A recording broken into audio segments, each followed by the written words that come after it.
The Solitaire Series, Episode 23, The Three of Diamonds, by Troy Lambert. Narrated by Troy Lambert. Jack followed Yuko into her hotel room, suddenly exhausted.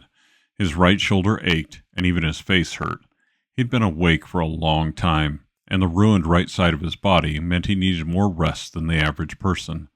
It was like his mind kept trying to restore the destroyed part of him, but it failed over and over again, night after night. Boris followed, reassuring him with his low growling. Whatever lay ahead in this hotel room, he was as ready as he could be. As he came through the narrow entrance, with the bathroom on the right and a doorless, empty luggage area on the left, the hair stood up on his left arm, and his right rippled with gooseblush between the scars. This room wasn't Yuko's. An older man, in his 60s at least, sat at the table near the back of the room. His shoulders were bent in a permanent slouch, and he had a full head of white hair. Hazel eyes sparkled under thick eyebrows. A bottle of whiskey stood on the table in front of him, and two heavy glasses, ones Jack expected were crystal, shared the space. So unless the whiskey was poisoned, this man was not here to kill him. "Will that be all, Mr. Griffin?" Yuko asked. "Yes, thank you." The man handed her a bundle of bills. "You never saw me. You showed Jack here to your room, and while you were in the bathroom, he slipped out. You have no idea where he went. You understand?" "Yes, Mr. Griffin." The bills disappeared somewhere into her dress, and she left the room. As soon as the door clicked shut, the man gestured at the chair across from him. "Have a seat, Jack." With some difficulty, Jack sat. "What about the cameras in the hallway?" "Taken care of." The man poured whiskey into glasses. He popped a straw into one of them. Boris walked over, his stub of a tail wagging, and sat down too. "Thank you, Joseph." So my message is being answered after all, Jack thought. So you sent Yuko to lure me here with the promise I could avoid notice. She's good, isn't she? Jack suspected Yuko's success was more Joseph's knowing what angles would work with him. "Yeah. I'll never get used to you using straws, you know." Joseph scratched the dog's ears, and Boris arched his neck for more. "I know," Jack said. "I would love it if things were different." "What if they were?" "What?" "What if I knew a way to fix your scars permanently? Put you back to normal, at least mostly." "I would wonder what it cost, what I would owe you, and I'd probably come up with other questions. You're a powerful man, Joseph, but you know the difference between you and God, right?" "God doesn't think he's me. Heard it." "Right, so first things first, how do I get out of here and back to L.A.? Let's look at the situation for a moment. Solitaire came for you. You went after the Queen to solve the problem at the source. In the meantime, you pissed off someone in the organization, someone who probably doesn't know why the Queen had such a hard-on for you. And now that person is after you. But so are some others you haven't identified? That about covers it? Then why are you headed to L.A.?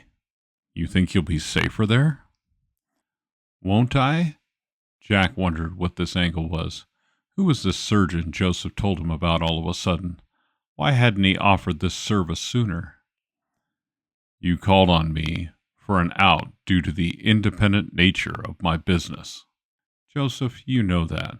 Besides, I trust you. You're a friend. The rest of these people, they're all business, and everyone can be bought, except for you." "Who from Solitaire is after you?" Jack was surprised with all the other things Joseph already knew that he didn't know the answer already. "Some guy named Nakamura," he answered. "Okay, I'll be right back." Joseph excused himself, and Jack heard him leave the room. He sighed and took another sip of whiskey. Joseph was a friend from way back, sure, but this rescue was going to cost him, whatever that looked like. The idea of actually fixing his body did appeal to him, but he had no idea how that would work. He'd talked to the best doctors he knew, and all of them, after a brief exam, had given him the exact same answer. "I'm sorry, I can't help you." No offers of money or any favors swayed them at all. What he wanted just wasn't possible. So Jack had resigned himself to his injured existence. He'd heard about doctors employed by Solitaire, but no one skilled enough to help him. Boris jumped on the hotel bed and curled up in a ball. Jack wanted to do the same, and Joseph was gone for so long his eyes closed a few times, and he felt himself nearly drifting into sleep sitting up. He felt safe here, relaxed, too relaxed. Another click told him Joseph was back. Boris stood and stretched. His stubby tail wagged again, but once Joseph sat, he lay down on the bed again with a huff.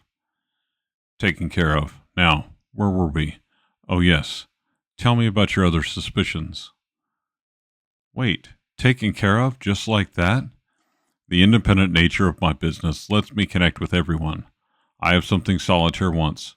I told him if they backed off on you, I would give it to them. What do you have that they want? You don't want to know, Jack. Don't worry about it. Now, tell me how you got here. Jack filled him in about Bert, a.k.a. Red Hat, the club he'd been in when he encountered him, and how he suspected another organization was following him, one that wasn't Solitaire. That's interesting. I can do some digging, but I think I know who we're dealing with, and how to handle them. Good. Now, about your new face. We have a surgeon we work with. Seems he has a couple of personal issues, but also a really steady hand. That's interesting, but... I know Jack, but he's different. He was working on some truly cutting-edge stuff. Skin regeneration, face transplants, and more. Then he lost his license to practice. Seems the patient woke up in the middle of a certain procedure to find the good doctor taking advantage of her unconscious state. Great, Jack said. A pervert. Hey, he's a good-looking man. He just struggles with the ladies and some of his desires. Physician, heal thyself? Ha! He's good, but no surgery will fix his urges. You can see how we find him useful to our cause? I do. And he may have some answers for you. He knew your father. You too, when you were younger. Jack racked his brain. He did seem to remember someone, a nerdy kid who headed to med school, Larry something. They'd even stayed in touch over the years. I would love to talk to him, and I think I might know who you're talking about. I do have a question. Shoot. What about the cost? What would I owe you? Joseph sat back and stared at him. I like you, Jack. I like you too. Your dad was a big deal to Solitaire. You were too before... He made a grand gesture to Jack's right side. I crossed the wrong lines. Dad always warned me about that. I knew him well. Even though we went different directions, there was always a certain respect there. I appreciate that. Even though you pissed Solitaire off, you still have some things. Joseph sat back in his chair. A couple were given to you by your father. Jack nodded. Here. This was going to be the cost. Do you know what they are? The ring, my card, although I'm not sure. Joseph cut him off. Ah, yes, you did learn something new about the card recently, correct? I did. Jack sighed. Joseph seemed to know a lot more about what he'd been up to lately. He was starting to suspect what the cost for being made whole might be. Can I see? The man held out his hand. Jack pulled his 10 of diamonds from his pocket and the recently revealed 4 of clubs that went with it. Whew, Joseph said after he took both and examined them. That clever bastard. Who? Your father. He was that, Jack answered. And the ring, do you have it with you? I do, Jack said. As much as he trusted this man, he worried about handing it over. But Joseph simply held out his hand, and Jack saw no reasonable excuse to refuse. Jack sighed. Boris, come. The dog bounded from the bed and came to sit next to him. Jack reached into a zippered pocket on the vest the dog wore. He fumbled around for a moment, then pulled out an intricate-looking ring made of gold. It was one of his most prized possessions, and what the Queen had really wanted. When he refused to share it with her, she'd ordered him killed. That was the beginning of the end of his time with Solitaire. So he hesitated again. He trusted Joseph, with his life, with everything. He'd been the one person who'd seen him through his recovery, who'd protected him and his possessions when he couldn't keep them safe himself. Will it be worth this cost to be normal again? He felt the exhaustion in every part of his body. He dropped the ring in Joseph's hand. He felt a weight leave his shoulders as he did. Joseph looked it over and took a magnifying glass from his pocket. He looked carefully at one side of the ring and then the other. "Huh," he said. From another pocket, he pulled a small object, almost like an unbent paperclip. Holding it between two fingers, he pressed the tip into the side of the ring near the top. Jack heard a click. The top of the ring slid to the side, and Joseph whistled. "That clever son of a bitch," he said with admiration. "Your dad hid the secret in plain sight." "The secret?" "Look, Jack, Solitaire, all of this has always been about more than drugs, gambling, or anything else. There's treasure to be had. Money, weapons, missing art, all of it. And there are cards everywhere, some given to different people for safekeeping." "That's not a secret." "No, it's not. This was Solitaire's way of shuffling the deck. Most of the other organizations in Vegas want a piece of the deeper action, the treasures that let Solitaire operate the way it does, the leverage they own. You understand?" "Yes, I think so." "There are rumors of a single deck, set to a single code, a code that reveals the location of every single Solitaire treasure, a master map, if you will." "Really?" "This is it. Have you ever seen it like this?" Joseph turned the ring towards him.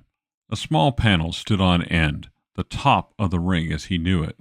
Underneath, intricately carved in extreme miniature, was a tiny playing card, a 3 of diamonds. "A 3 of diamonds? Who would have known?" Joseph smiled. He closed the top of the ring with his thumb and handed it back to Jack. "Keep it for now. I can't believe this moment is happening. Where are your bags?" "I only had a couple. I guess they're still with Simeon." "Let's go get them." Jack took the ring back and this time put it on the ring finger of his left hand. It felt right there, and the weight that had been on his shoulders did not return when he slid it on. "Where are we going?" "Oh, we aren't leaving town." "So we're not going to L.A.? "Not yet. Maybe not any time soon." "I'm not sure about this yet. We haven't finished discussing the cost." "Don't worry about it. I promise you won't regret this. I won't take anything from you you haven't already lost." "Okay," Jack said. "So where are we going?" "We're just going to the most secret place in Nevada. And you, Jack, are you ready?" "Ready for what?" "You, my friend, will soon be a new man. Literally." Jack looked down at himself, and more relief flooded over him, killing the pain, at least for the moment. He thought he'd like that. He'd like that very much. "Come on, Boris," he said. The dog trotted from the hotel room, following the two men. Thanks for listening to episode 23, The 3 of Diamonds. Next, the Ace of Diamonds.